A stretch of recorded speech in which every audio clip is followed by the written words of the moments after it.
श्री शिवाय नमस्तुभ्यम। हम सबको बहुत अच्छे से पता है कि 18 जून को निर्जला एकादशी का और बड़े मंगलवार का बहुत ही सुंदर सा संयोग और बहुत ही विशेष सा दिन है।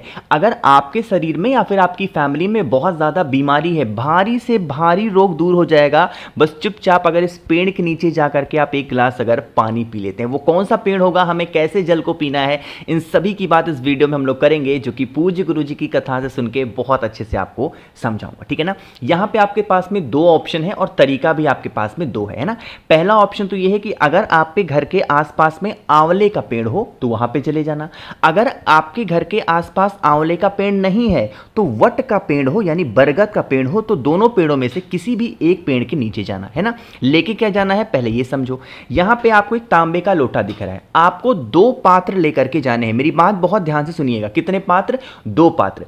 एक पात्र में आपको तांबे के लोटे में जल भरना होगा और दूसरा पात्र कोई सा भी हो सकता है, मन है ग्लास ले लो, मन है कटोरी ले लो, मन है चम्मच ले लो, उसमें भी पात्र को भरेंगे, है ना।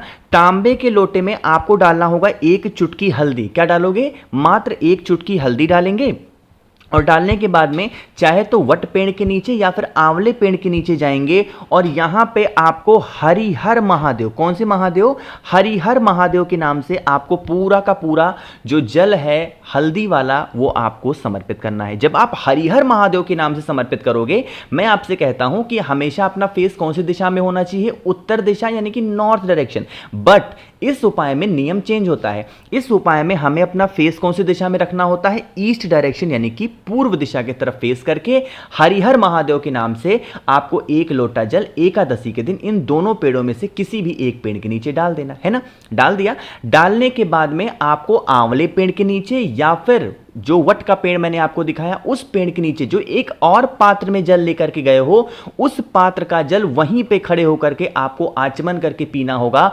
हरिहर महादेव के नाम से। जितनी भी बीमारियां आपके शरीर में होंगी ना वो सारी की सारी खत्म हो जाएंगी, है ना। अब एक चीज का ध्यान रखिएगा, आपको एकादशी के दिन भूल कर भी अपने हाथों से एक भी पत्तियों को, एक भी टहनी को तोड़ना नहीं है, ठीक है ना। इस चीज का ध्यान रखिएगा वरना आपको दोष लगेगा। अब कहोगे भैया वो जल मान लीजिए कि हमें बीमारी नहीं है, हमारे घर के किसी और सदस्य को बीमारी है, तो हम क्या करें? तो हरिहर महादेव के नाम से हल्दी वाला जल चढ़ाना और जो एक और पात्र में जल लेकर के गए हो उसको फिर ला करके घर पे ले आना और जो व्यक्ति बीमार है उसे हरिहर महादेव के नाम से पिला देना। बीमारियां कहां जाएंगी ना आपको खुद भी पता नहीं चलेगा, ठीक है ना। करके देखिएगा। मंगलवार का संयोग है, साथ ही साथ निर्जला एकादशी का व्रत है, तो आपको करना होगा। एक चीज का और ध्यान रखिएगा। आप कहो भैया हम लोग तो निर्जला एकादशी का व्रत है तो हम कैसे आचमन कर सकते हैं? अगर आप व्रत हो तब तो आप उस दिन आचमन नहीं करोगे, आप उसको ला करके घर पे रखना और अगले दिन पारण करने के बाद आचमन करना। बट अगर आप व्रत नहीं हो तो वहीं पे कर सकते हो, कोई दिक्कत नहीं, है ना। जितने डाउट थे आप लोग के सारे डाउट मैंने दूर कर दिए हैं। आगे बढ़ते हैं अब इस वीडियो के हम लोग अपने दूसरे उपाय की तरफ। और ये दूसरा उपाय भी कितना भी भारी रोग हो आपके शरीर में ना, अगर इस उपाय को आपने कर लिया महीने में सिर्फ एक दिन, जरूरी नहीं है निर्जला एकादशी हो, मंगलवार हो, कोई भी, अब निर्जला एकादशी और बड़े मंगल का सुंदर सा संयोग बन रहा है, आप इस उपाय को जरूर करेंगे ना। उसके लिए आपको लेना होगा इस तरीके से काली मिर्च, है ना। सभी घरों में काली मिर्च है। 5 काली मिर्च लेंगे और इस 5 काली मिर्च को पीस लेना, कूट लेना अच्छे तरीके से, ठीक है ना।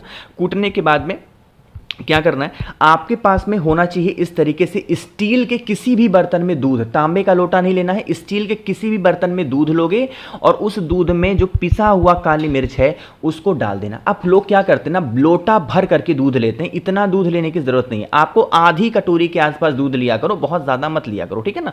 आधी कटोरी के आसपास दूध लो और आपको फिर काली मिर्च को थोड़ा सा उसमें डाल देना, 5 काली मिर्च को जो आपने पीसा था, फिर उसे लेंगे, एक तांबे के लोटे में अलग से जल भरेंगे और पहुंच जाएंगे महादेव के शिवलिंग के पास में। फेस रखना उत्तर दिशा, नॉर्थ डायरेक्शन।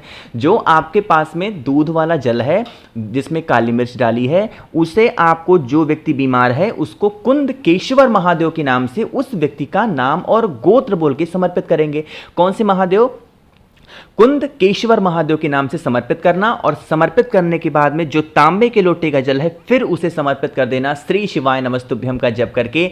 यकीन मानिए निर्जला एकादशी और इस बड़े मंगल के सुंदर से संयोग पे अगर इस उपाय को आपने कर लिया तो बरसों पुरानी जो भी बीमारियां आपके शरीर में या फिर आपके घर में होंगी वो सारी की सारी समस्या आपकी खत्म जरूर हो जाएगी, ठीक है ना। करके जरूर देखिएगा, बहुत स्पेशल सा और बहुत ही ज्यादा सा ये प्यारा सा उपाय था। तो यहाँ पे 2 उपाय की हमने बात कर ली है। आगे बढ़ते हैं हैं अब इस वीडियो के हम लोग अपने तीसरे उपाय की तरफ, लेकिन कैसे करना है वो आपको तब कर बताऊंगा जब आप करोगे वीडियो को लाइक, और मेरे जितने भाई बहन मेरी आवाज़ पहली बार सुन रहे हैं चैनल को ज़रूर सब्सक्राइब करेंगे, ठीक है ना। देखो भाई, समझने की कोशिश करते हैं।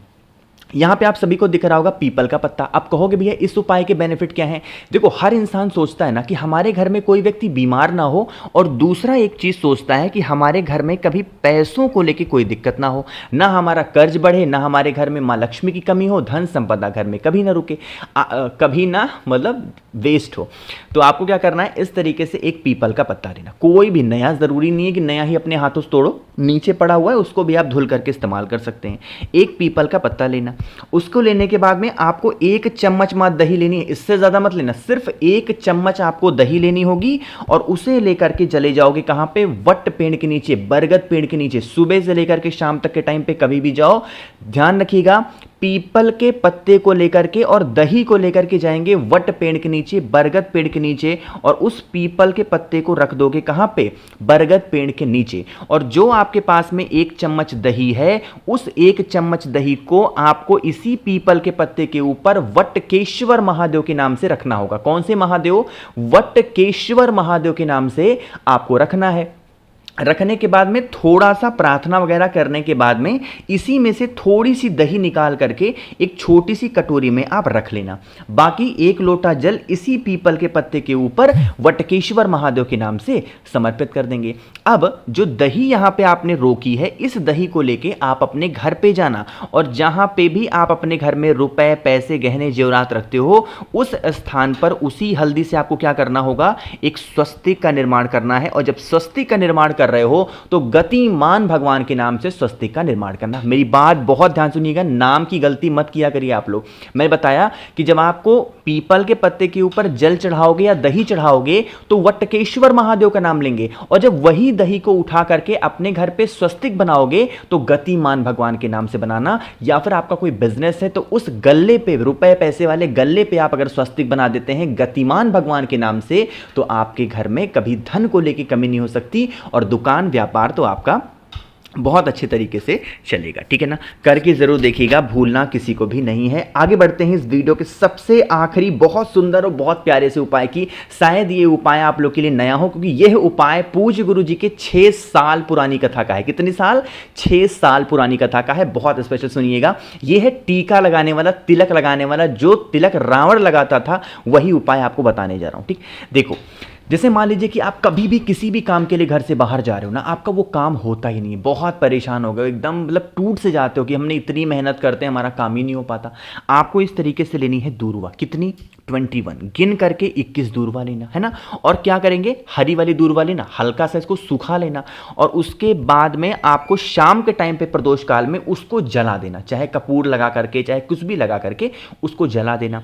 जलाओगे तो उस दूर्वा की क्या निकलेगी, इस तरीके से राख निकलेगी। अरे निकलेगी कि नहीं निकलेगी? राख निकलेगी ना। आपको इस राख को इकट्ठा करना, और साथ ही साथ आपके पास में गौ माता यानी कि गाय का घी होना चाहिए। क्या? गाय का घी। और इसी गाय के घी को जो आपने ये भस्म तैयार किया है, इसी भस्म में मिक्स कर देंगे, मिला देंगे। जब मिला दोगे ना तो इस भस्म का क्या होगा, काला सा बहुत ही गाढ़ा सा पेस्ट तैयार होगा। इसे संभाल करके अपने घर पे रख देना है ना। रखने के बाद में आपको क्या करना है, जब भी आप अपने घर से बाहर जाओ, या फिर आपके घर का कोई भी सदस्य आपके घर से बाहर जाता है, उससे आपको इसका तिलक लगा करके अगर आपने भेज दिया किसी भी काम को लेकर के ना, उसका वो काम 100% पूरा होगा। यह उपाय मैंने रावण वाला उपाय क्यों बताया, क्योंकि जब भी रावण इसे लगा करके कभी भी कहीं भी जाता था, उसे कभी हार का सामना नहीं करना पड़ा, भगवान स्वयं के अलावा, है ना। तो आपको इस उपाय को जरूर से जरूर करना होगा। तो मैंने कोशिश की आप सभी को निर्जला एकादशी और बड़े मंगलवार के सुंदर से संयोग के बहुत ही प्यारे से उपाय बताए हैं। वीडियो पसंद आई हो लाइक करिएगा। अगर आपको मुझसे फोन पे बातें करनी है, मैसेज पे बातें करनी है, तो आप हमें इंस्टाग्राम या फेसबुक पे फॉलो कर सकते हैं। उसके लिए आपको सर्च करना होगा द नेचुरल प्लैनेट 108। वहां पे हम लोग बहुत सारी बातें करेंगे। बाकी मेरे जितने भाई बहन मेरी आवाज पहली बार सुन रहे हैं, चैनल को जरूर सब्सक्राइब करिएगा। श्री शिवाय नमस्तुभ्यम।